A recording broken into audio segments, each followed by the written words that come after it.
दिन आहे. आणि या वाचन प्रेरणा दिनाचं वैशिष्ट्य असं आहे बघा की आजच्याच दिवशी म्हणजे कधी तर 15 ऑक्टोबर 1931 या साली आपले भारताचे 11वे राष्ट्रपती डॉक्टर APJ अब्दुल कलाम यांचा जन्मदिवस आणि म्हणून हा जो 15 ऑक्टोबर जो दिवस आहे हा आपल्या संपूर्ण अखंड भारतवर्षामध्ये म्हणजे भारतामध्ये हा वाचन प्रेरणा दिन साजरा केला जातो. आता या दिनाचं वैशिष्ट्य काय? पहिली गोष्ट क्रमांक 1, आपण थोडंसं APJ कलाम यांचं आपण चरित्रखंड आपण थोडंसं तुम्हाला सारांश संक्षिप्त रूपामध्ये मी सांगणार आहे. APJ या शब्दाचा अर्थच आहे अवुल फकीर जैनुलब्दीन अब्दुल कलाम. APJ अब्दुल कलाम हा त्याचा अर्थ आहे बघा. अवुल फकीर जैनुलब्दीन अब्दुल कलाम हे त्यांचं पूर्ण नाव आहे. त्यांना एवढ्या संपूर्ण नावाने म्हणण्याऐवजी सारांश रूपाने APJ कलामच म्हटलं जातं किंवा अब्दुल कलाम असं म्हटलं जातं. हा त्याचा अर्थ आहे बघा.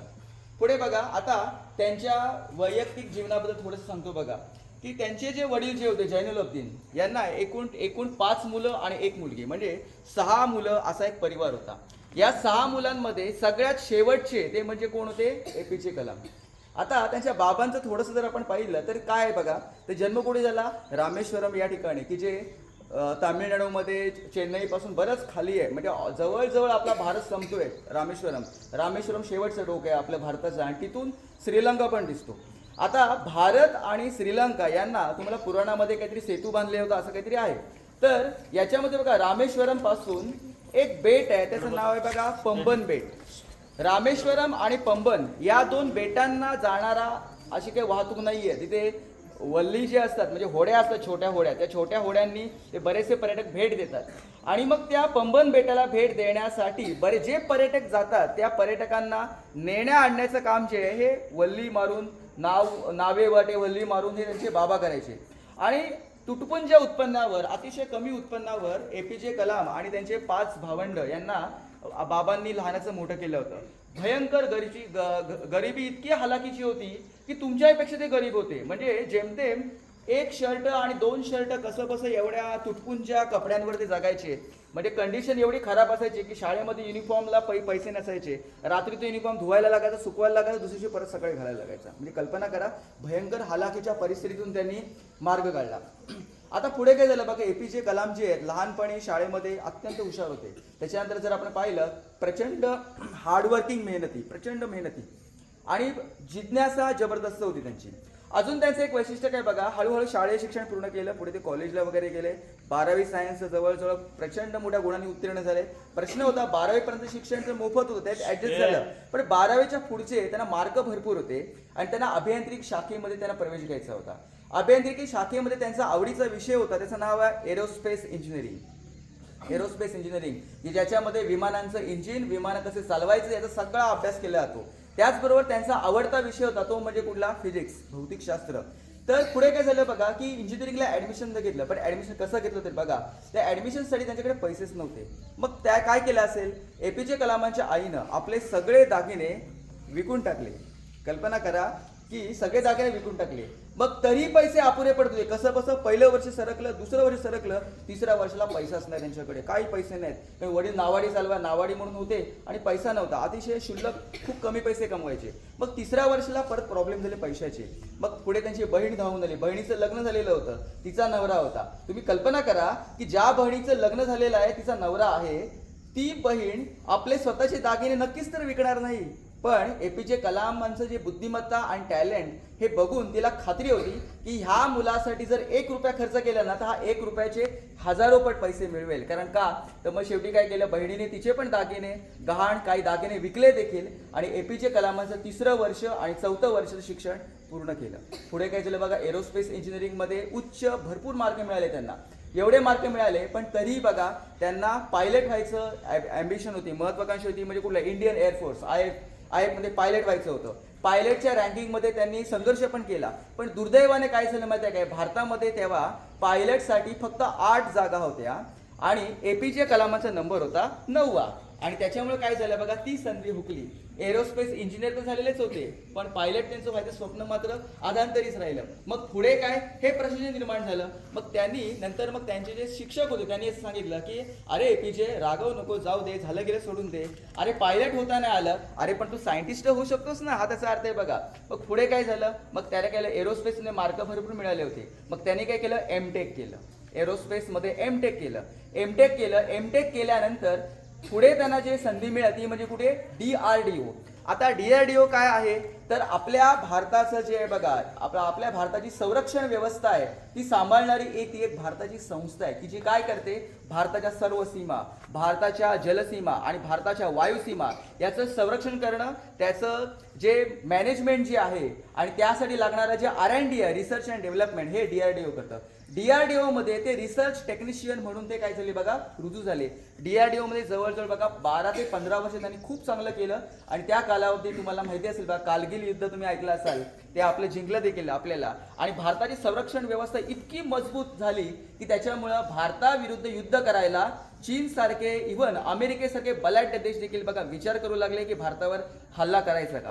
आता याचं श्रेय जातं ते म्हणजे एपीजे कलामांना.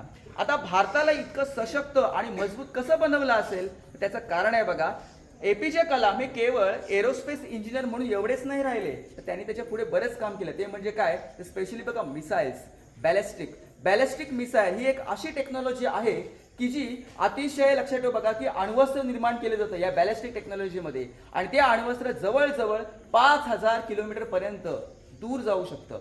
बॅलिस्टिक मिसाईल करण्याचा फायदा असा झाला भारताला की भारत हा चीनवर पण हल्ला करू शकतो, युरोपवर हल्ला करू शकतो आणि जर वेळ पडलीच तर अमेरिकेवर पण हल्ला करायला मागं पुढे बघू शकणार नाही. एवढी जी ताकद निर्माण झाली ती म्हणजे बघा बॅलिस्टिक मिसाईलमुळं. आणि केवळ बघा बॅलिस्टिक मिसाईलच नाही तर त्यांनी बरीच मिसाईल बनवली. पृथ्वी मिसाईल आहे, अग्नी मिसाईल आहे, अशी विविध प्रकारची मिसाईल्स बनवली. आणि म्हणून त्यांना अजून एक उपाधी मिळाली, त्याचं नाव आहे ते म्हणजे बघा मिसाईल मॅन. मिसाईल ही जी टेक्नॉलॉजी जी आहे, ही टेक्नॉलॉजी जगातल्या फक्त 5 देशांकडेच आहे, लक्षात ठेवा. त्याच्यामध्ये जगातले प्रगत देश आहेत. त्याच्यामध्ये कुठले देश आहेत बघा, USA, America, Russia, UK, France, China. ह्या देश सोडून नंतर मिसाईल टेक्नॉलॉजी वाला 6वा देश आहे तो म्हणजे भारत. आणि याचं जे श्रेय जातं ते म्हणजे 3 त्रयींना. एक म्हणजे होमी बाबा, म्हणजे दुसरे म्हणजे कोण आहेत आपले एपीजे कलाम. आणि त्याचबरोबर जर तुम्ही पाहिलं तर हे एपीजे कलाम यांनी काय केले बघा, मिसाईल मॅन मानले जातं. पुढे त्यांचं एक बघा, पुढे 1997 साल उजळलेलं होतं बघा. 97 साली भारत आणि अमेरिका, तुम्हाला माहिती आहे अमेरिकेनं भारतावर बहिष्कार घातलेला होता. आणि अमेरिकेने ठरवलेलं होतं की भारताला कुठल्याही प्रकारची मदत करायची नाही आणि अण्वस्त्र चाचणीची मदतच करायची नाहीये असं भारताने ठरवलं होतं. मग 1997 साल उजळलेलं होतं. भारताला आपल्या तंत्रज्ञानाचा करिश्मा अख्ख्या जगाला दाखवायचा होता. मग तत्कालीन पंतप्रधान जे होते ते म्हणजे कोण, अटल बिहारी वाजपेयी यांनी सांगितलं की आपल्याला ॲटम बॉम्ब जगाला बनवून दाखवायचं आहे आणि भारत ॲटम बॉम्ब बनवू शकतो हे सिद्ध करून दाखवायचं आहे. आणि म्हणून मग सुरू झालं ते म्हणजे बघा पोखरण अणुचाचणी.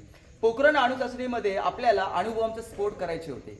जवळजवळ बघा त्याच्यामध्ये राजस्थानमध्ये पोखरण ठिकाण निवडलेलं होतं. आणि त्या ठिकाणामध्ये पोखरण अणुचाचणीमध्ये जवळजवळ बघा 80% वाटा उचललेला जातो म्हणजे कोणाचा, तर एपीजे कलाम यांचा. आणि काय झालं, पोखरणला अणुचाचणी केली आणि अमेरिकेसारख्या बलाढ्य देशाला दाखवून दिलं की भारत हा अणुबॉम्ब देखील बनवू शकतो. म्हणजे भारत केवळ काय लक्षात ठेवा, केवळ मिसाईलच बनवू शकत नाही, आपले सॅटेलाइट्स बनवू शकत नाही, तर भारत अणुबॉम्ब देखील बनवू शकतो. आणि त्याचा फायदाच झाला की जगाकडे भारताकडे बघण्याचा दृष्टिकोन जो आहे तो बदलला, तो म्हणजे एपीजे कलाम यांच्यामुळे. आता एपीजे कलाम बद्दल मी अजून तुम्हाला एक थोडक्यात मध्ये सांगतो. एपीजे कलाम हे फिजिक्स, भौतिकशास्त्र या विषयामध्ये इतकं प्रावीण्य मिळवलेलं होतं की भौतिकशास्त्रामध्ये त्यांनी तब्बल 18 PhD मिळवलेला होता. किती, 18. कल्पना करा, एखाद्या विषयामध्ये PhD मिळवायला जिंदगी जरी खर्च केली ना तरी पण PhD मिळत नाही. पण कलामांनी भौतिकशास्त्रासारख्या सगळ्यात अवघड विषयामध्ये तब्बल 18 PhD मिळवल्या होत्या.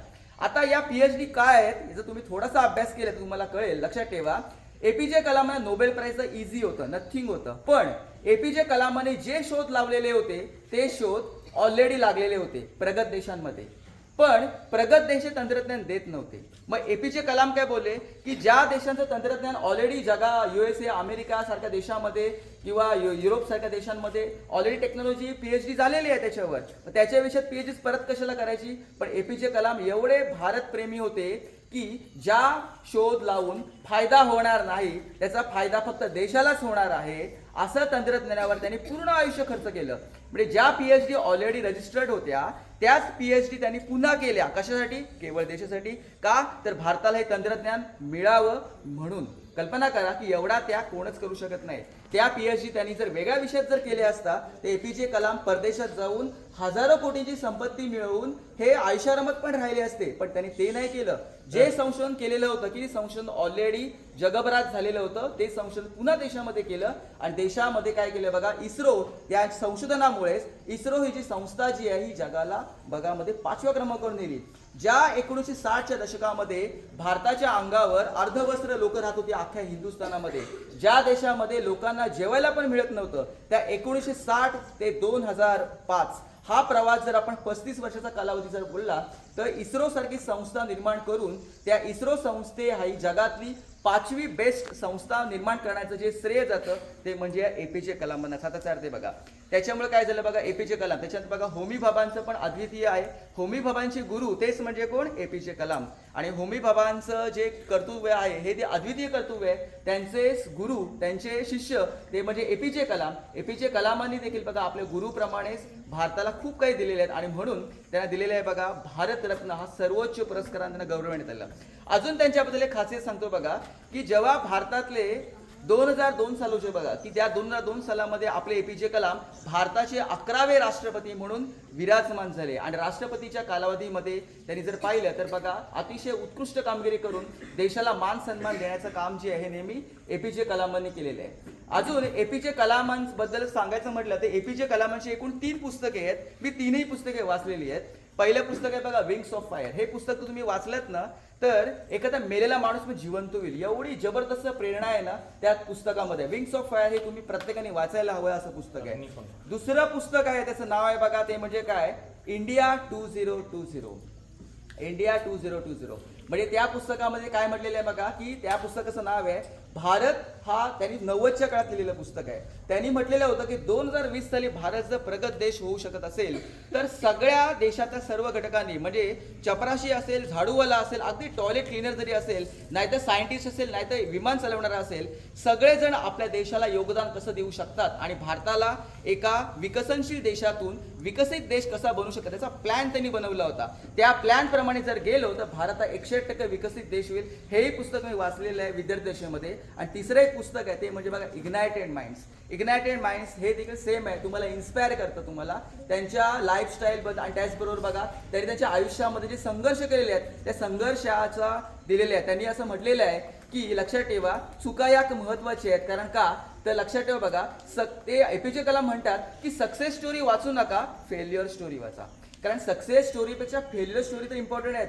फेल्युअर स्टोरी जर तुम्ही वाचल्यात ना तर तुम्ही तुमचं फेल्युअरवर मात करायला शिकाल असं APJ कलाम म्हणतात. अजून APJ कलामबद्दल तुम्हाला सांगतो बघा APJ कलामाला किती किताब मिळाले ते आपण बघूया. एक म्हणजे बघा भारत सरकारने त्यांना पद्मभूषण, पद्मविभूषण, भारतरत्न असे सर्वोच्च किताब दिलेले आहेत. त्याच्यानंतर बघा जर्मनी आणि फ्रान्सच्या विद्यापीठाने त्यांना डॉक्टरेट इन सायन्स अशा बऱ्याच पदव्या मिळवलेल्या आहेत. आणि भारत सरकारकडून तर तुम्हाला माहिती आहे आपल्याकडे तर बघा एरोस्पेसमध्ये बघा आणि फिजिक्समध्ये तब्बल 18 PhD मिळवलेले आहेत. आणि असा भारताचे वीर सुपुत्र होणं तर कठीणच आहे. त्यांची जिद्दच होती की जन्मापासून शेवटच्या क्षणापर्यंत मी भारत मातेची सेवा करीन.